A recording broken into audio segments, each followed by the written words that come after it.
नमस्कार। बहुत स्वागत है आप सभी दर्शकों का वर्ष 2025 के प्रथम चंद्र ग्रहण के इस वीडियो में। वर्ष 2025 का पहला चंद्र ग्रहण 14 मार्च को लगने जा रहा है। 14 मार्च को होलिका दहन वाले दिन चंद्र ग्रहण लगेगा। ये चंद्र ग्रहण फाल्गुन मास की पूर्णिमा तिथि पर लगेगा। भारतीय समय के अनुसार ये ग्रहण प्रातः 10:41 पर आरंभ होकर बाद दोपहर 2:18 पर समाप्त होगा। ज्योतिषीय दृष्टिकोण से ये चंद्र ग्रहण सिंह राशि और उत्तरा फाल्गुनी नक्षत्र में लगेगा। ग्रहण के दिन चंद्रमा से 7वें भाव में सूर्य और शनि विराजमान रहेंगे और चंद्रमा पर सूर्य और शनि की पूर्ण दृष्टि पड़ेगी। ये खग्रास चंद्र ग्रहण है जो भारत में दिखाई नहीं पड़ेगा, इसलिए भारत में सूतक काल भी मान्य नहीं होगा। ये चंद्र ग्रहण ऑस्ट्रेलिया, यूरोप, अफ्रीका, उत्तरी और दक्षिणी अमेरिका, पूर्वी एशिया और अंटार्कटिका क्षेत्र में सहज दृश्य होगा। ये बहुत बड़ा भ्रम है कि ग्रहण दिखाई नहीं देगा तो इसका प्रभाव नहीं पड़ेगा।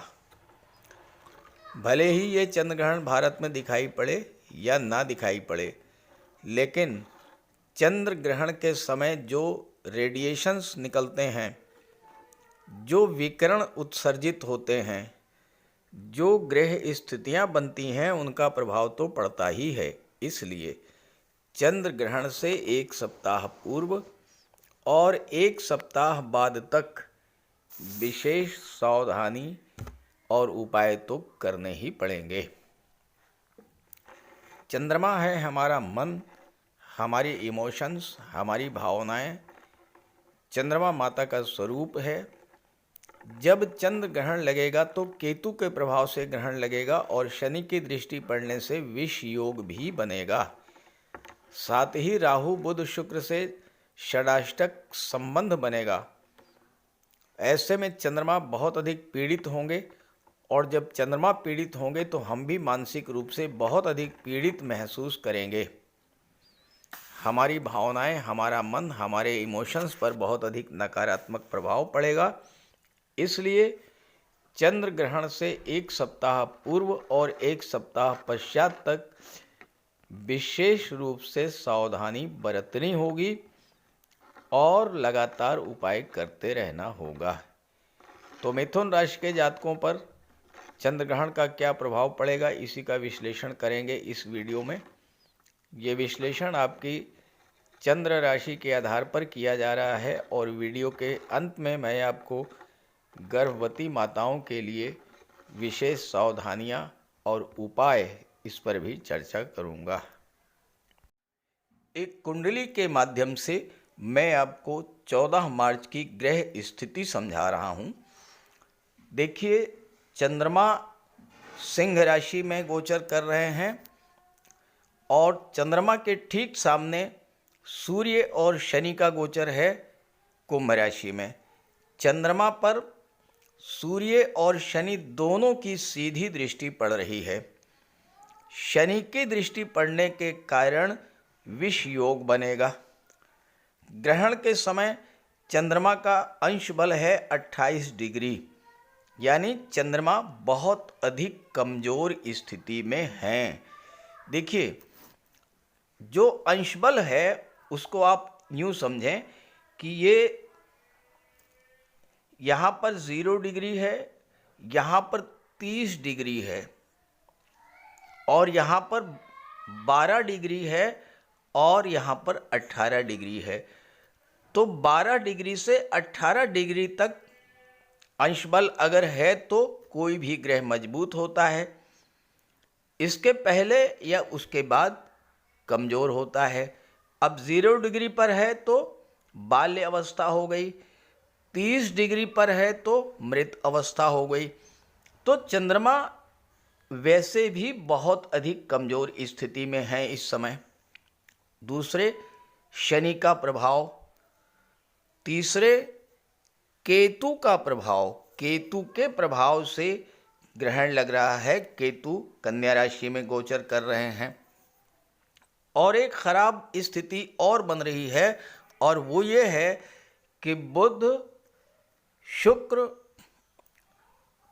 और राहु, इनसे षटाष्टक योग बन रहा है। देखिए, चंद्रमा सिंह राशि में है, बुध शुक्र राहु मीन राशि में है, 6-8 का संबंध बन रहा है। इस वजह से भी चंद्रमा और अधिक पीड़ित होंगे।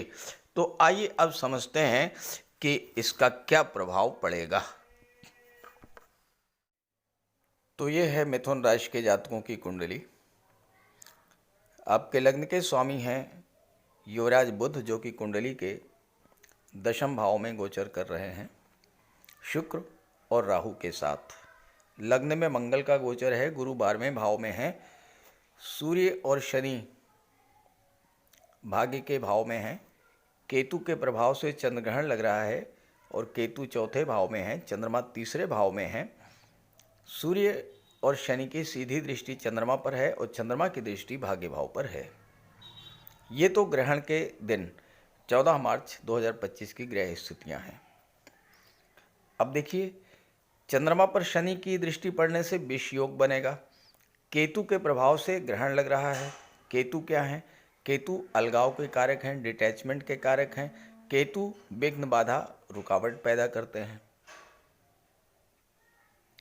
शुक्र, बुध और राहु से चंद्रमा का षडाष्टक योग बन रहा है। देखिए, काउंट कीजिए, 1 2 3 4 5 6। शुक्र बुध राहु से छठे स्थान पर हैं चंद्रमा और चंद्रमा से 8वें स्थान पर हैं शुक्र बुध राहु। षडाष्टक दोष बना। षडाष्टक योग 6-8 का संबंध ज्योतिष शास्त्र में सबसे खराब संबंध माना जाता है। जो ग्रह ये संबंध बनाते हैं वो ग्रह शुभ फल नहीं दे पाते, उनके अशुभ फल ही प्राप्त होते हैं। क्योंकि छठा भाव क्या है? छठा भाव संघर्षों का है, छठा भाव रोग, ऋण, शत्रुता का है। और 8वां भाव क्या है? 8वां भाव तो सबसे खराब भाव माना जाता है, कष्टों का, पीड़ाओं का, दुखों का, विघ्न, बाधाओं, रुकावटों का, परिवर्तन का, सांघातिक रोगों का, आकस्मिक घटनाओं का। तो 6-8 का संबंध जब बनता है तो अच्छे फल नहीं मिलते। अब मैंने ये कहा है कि एक सप्ताह पूर्व और एक सप्ताह पश्चात। ऐसा क्यों कहा है? देखिए, 9 मार्च को चंद्रमा आएंगे कर्क राशि में। जब यहाँ पर चंद्रमा होंगे तो आप शनि से काउंट कीजिएगा, तो शनि से छठे स्थान पर चंद्रमा होंगे और चंद्रमा से 8वें पर शनि होंगे, तो शनि चंद्रमा का षडाष्टक योग बना। 17 मार्च तक चंद्रमा चौथे भाव में रहेंगे, तो 17 मार्च पर को भी शनि से 8वें स्थान पर रहेंगे चंद्रमा और चंद्रमा से 6वें स्थान पर शनि, तो यहाँ भी षटाष्टक योग बना। तो इस तरह से 9 मार्च से लेकर के 17 मार्च के बीच का जो गोचर काल है, ये बेहद कष्टकारी समय रहेगा और आपको विशेष सावधानियां बरतनी पड़ेंगी। अब किस तरह की समस्याएं उत्पन्न होंगी ये समझ लें। देखिए, चंद्रमा पीड़ित हैं, बहुत ज़्यादा पीड़ित हैं। चंद्रमा की दृष्टि दशम भाव पर पड़ेगी तो दशम भाव को पीड़ा मिलेगी, नवम भाव को पीड़ा मिलेगी। नवम भाव क्या होता है? भाग्य का होता है। भाग्य का साथ नहीं मिलेगा। तो इस समय आपको बहुत ज़्यादा हाथ पैर मारने की ज़रूरत नहीं है, बिल्कुल शांत रह करके बैठना है।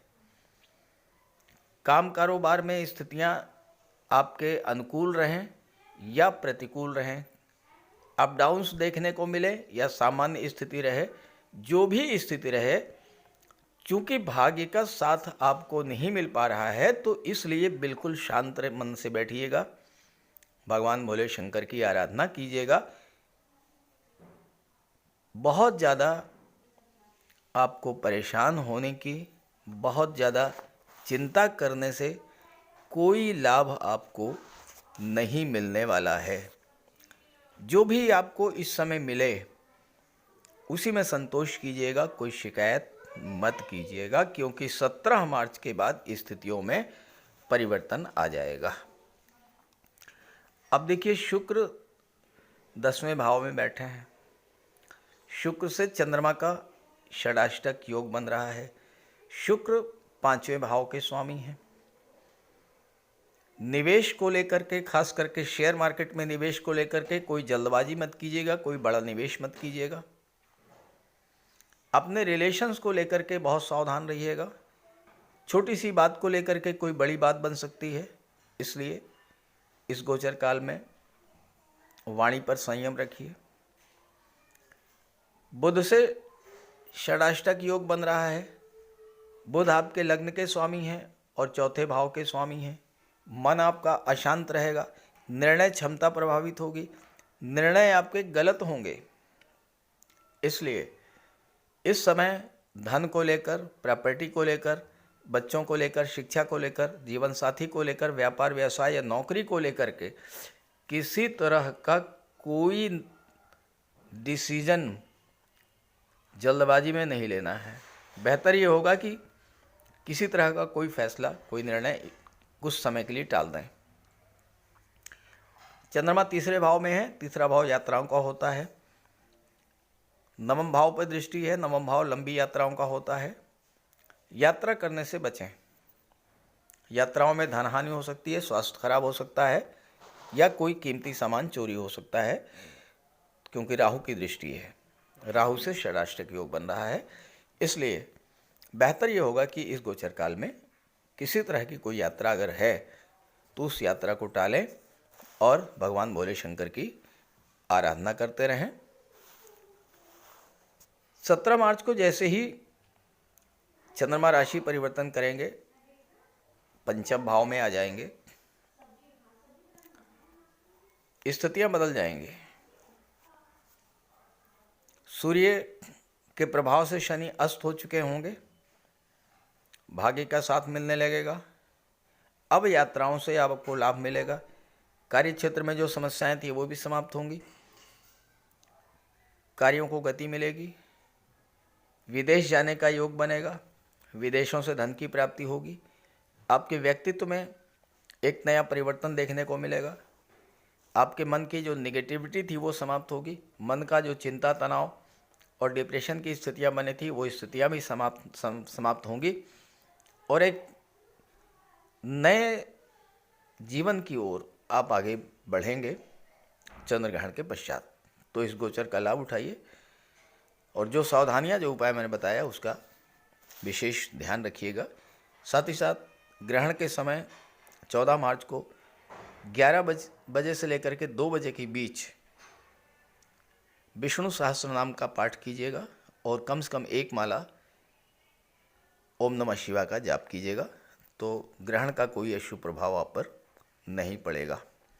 अब बात करते हैं गर्भवती माताओं के लिए किए जाने वाले उपाय और सावधानियों पर। तो सबसे पहले ये समझते हैं कि ग्रहण के दौरान हमें क्या करना चाहिए और क्या नहीं करना चाहिए। ग्रहण के दौरान चंद्र ग्रहण है तो सूतक काल 9 घंटे पहले शुरू हो जाता है, तो 9 घंटे पहले ही पूजा वाले स्थान को ढक दें, मंदिर के कपाट बंद कर दें और अगर घर में पूजा स्थल है तो पूजा स्थल को पर्दे से ढक दीजिए और सूतक काल में कोई पूजा पाठ नहीं करना चाहिए। भूल करके भी देवी देवताओं की पूजा ना करें। ग्रहण के दौरान भोजन करने से बचना चाहिए। हाँ, अगर गर्भवती महिला हैं, बालक हैं, वृद्ध हैं तो उनको वो भोजन दिया जा सकता है जिसमें पहले से ही तुलसी के पत्ते पड़े हुए हैं। चंद्र ग्रहण के समय भगवान विष्णु के मंत्रों का जाप कीजिए और महामृत्युंजय मंत्र के जाप को करने से विशेष लाभ मिलता है। गर्भवती महिलाओं को ग्रहण के दौरान विशेष सावधानी बरतनी चाहिए। उन्हें घर से बाहर नहीं निकलना चाहिए और न ही ग्रहण को देखना चाहिए। गर्भवती महिलाओं को ग्रहण के समय नुकीली चीज़ों का प्रयोग नहीं करना चाहिए और सुनसान जगहों पर अकेले नहीं जाना चाहिए। चंद्रग्रहण के दौरान कैंची, चाकू, सुई इस तरह की चीज़ों से आपको बहुत दूर रहना है। ग्रहण के समाप्ति के बाद घर और पूजा स्थल को गंगा जल का छिड़काव करके शुद्ध कर लेना चाहिए। ये तो रही ग्रहण के दौरान किए जाने वाले कार्य।